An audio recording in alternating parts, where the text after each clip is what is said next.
Hello guys! Today we're reading chapters 19 and 20 of Charlie and the Chocolate Factory.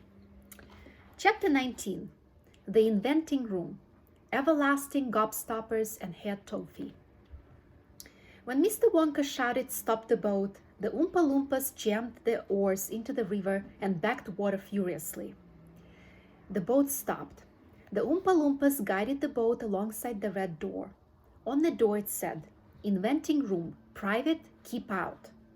Mr. Wonka took a key from his pocket, leaned over the side of the boat, and put the key in the keyhole.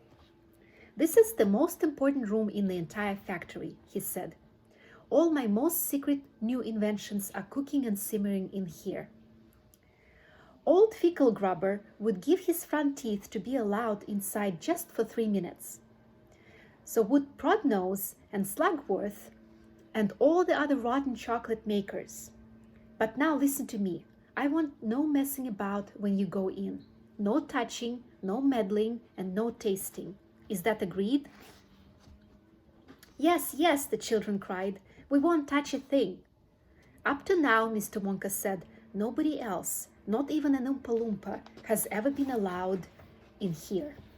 He opened the door and stepped out of the boat into the room. The 4 children and their parents all scrambled after him. Don't touch, shouted Mr. Wonka, and don't knock anything over. Charlie Bucket stared around the gigantic room in which he now found himself. The place was like a witch's kitchen. All about him black metal pots were boiling and bubbling on huge stoves, and kettles were hissing and pans were sizzling, and strange iron machines were clanking and spluttering, and there were pipes running all over the ceiling and walls, and the whole place was filled with smoke and steam and delicious rich smells. Mr. Wonka himself had suddenly become even more excited than usual, and everyone could see that this was the room he loved best of all. He was hopping about among the saucepans and the machines like a child among his Christmas presents, not knowing which thing to look at first. He lifted the lid from a huge pot and took a sniff. Then he rushed over and dipped a finger into a barrel of sticky yellow stuff and had a taste. Then he skipped across to one of the machines and turned half a dozen knobs this way and that. Then he peered anxiously through the glass door of a gigantic oven, rubbing his hands and cackling with delight at what he saw inside. Then he ran over to another machine, a small shiny affair that kept going fut, fut, fut, fut, fut, and every time it went fut, a large green marble dropped out of it into a basket on the floor. At least it looked like a marble. Everlasting Gobstoppers, cried Mr. Wonka proudly.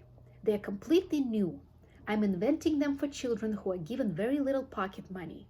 You can put an everlasting gobstopper in your mouth, and you can suck it and suck it and suck it and suck it, and it will never get any smaller. It's like gum, cried Violet Beauregarde.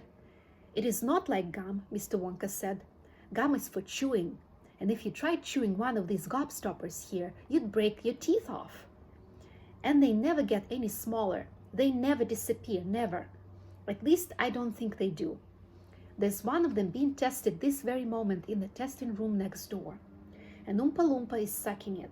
He's been sucking it for very nearly a year now, without stopping, and it's still just as good as ever. Now over here, Mr. Wonka went on, skipping excitedly across the room to the opposite wall. Over here, I'm inventing a completely new line of toffees. He stopped beside a large saucepan. The saucepan was full of thick, gooey, purplish treacle, boiling and bubbling.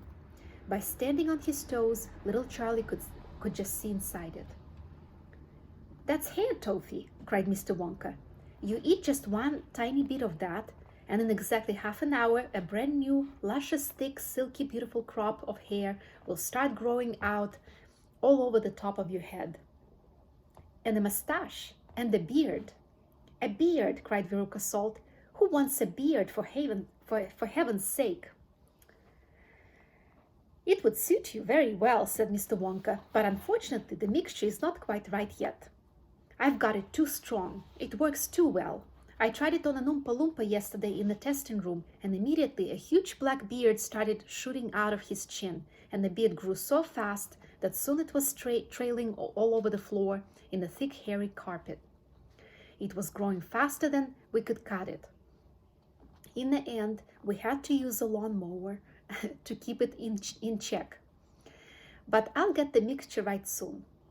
And when I do, then there'll be no excuse anymore for little boys and girls going about with bald heads. But Mr. Wonka, said Mike Teavee, little boys and girls never do go about with... Don't argue, my dear child. Please don't argue, cried Mr. Wonka. It's such a waste of precious time. Now over here, if you will all step this way, I will show you something that I'm terrifically proud of. Oh, do be careful. Don't knock anything over. Stand back. This is the end of chapter 19, and now chapter 20. Chapter 20, The Great Gum Machine. Mr. Wonka led the party over to a gigantic machine that stood in the very center of the inventing room. It was a mounting of gleaming metal that towered high above the children and their parents. Out of the very top of it, there spouted hundreds and hundreds of thin glass tubes. And the glass tubes all curled downwards and came together in a bunch and hung suspended over an enormous round tub as big as a bath. Here we go, cried Mr. Wonka, and he pressed 3 different buttons on the side of the machine. A second later, a mighty rumbling sound came from inside it, and the whole machine began to shake most frighteningly, and steam began hissing out of it all over. And then suddenly, the watchers noticed that runny stuff was pouring down the insides of all the hundreds of little glass tubes and squirting out into a great tub below. And in every single tube, the runny stuff was of a different color, so that all the colors of the rainbow, and many others as well, came sloshing and splashing into the tub. It was a lovely sight. And when the tub was nearly full, Mr. Wonka pressed another button, and immediately the runny stuff disappeared, and a whizzing, whirling noise took its place.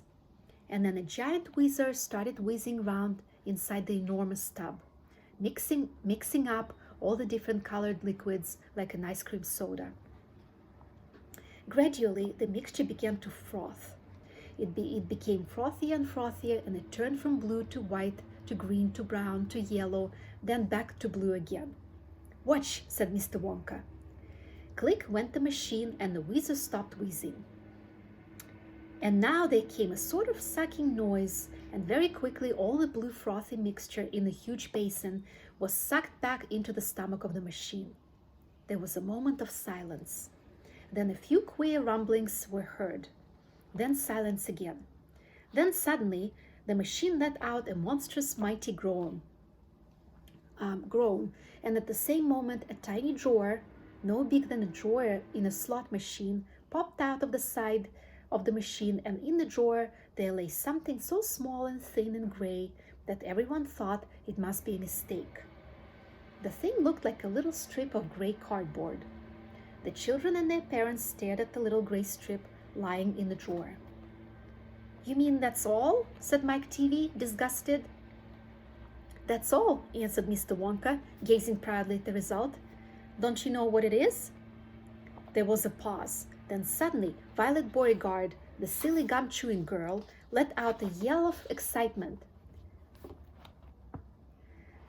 By gum, it's gum, she shrieked. It's a stick of chewing gum. Right you are, cried Mr. Wonka, slapping Violet hard on the back. It's a stick of gum. It's a stick of the most amazing and fabulous and sensational gum in the world. All right, this is the end of chapter 20, and you're going to have 4 questions on the quiz in a separate video. Good luck, and I'll see you tomorrow. Bye.